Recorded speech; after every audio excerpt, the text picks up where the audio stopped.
হকের কথা বলা হয়েছে। শারীরিক হক আদায় করতে হবে, শারীরিক হক। স্ত্রী যদি সুন্দর চরিত্রের অধিকারী না হয়, স্বামীও যদি সুন্দর চরিত্রের অধিকারী না হয়, চরিত্রহীনতা যদি হয়, তাহলে সেই সংসারের মধ্যে কখনো শান্তি আসবে না। তাহলে এ বিষয়টা গেল।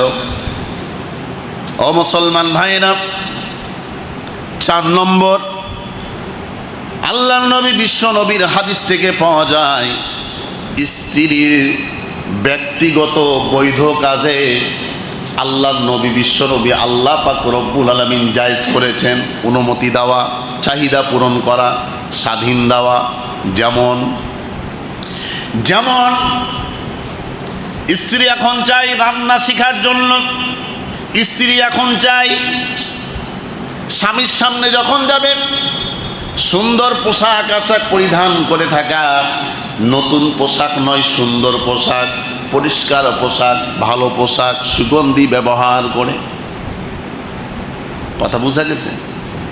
এখন স্ত্রী চাই আমি নামাজ পড়ব, এখন স্ত্রী চাই যে আমি কোরআনের তাফসীর শ্রবণ করব, এখন স্ত্রী চাই আমি কোরআন তেলাওয়াত করব, স্ত্রী এখন চায় আমি নফল নামাজ আদায় করব, স্ত্রী এখন চায় যে আমি রোজা আদায় করব।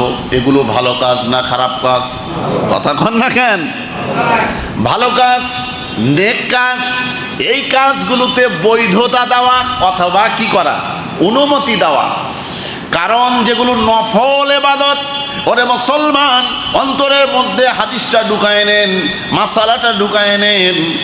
স্ত্রী যদি নফল রোজা করতে চায়, স্বামী যদি বলে না তুমি রোজা করতে পারবে না, নফল রোজা ফরজ নয়, ফরজ রোজা তো করতেই হবে, স্বামী আদেশ দেখ আর না দেখ এটা কোনো যায় আসে না, এটা করতেই হবে, এটা আল্লাহর হুকুম।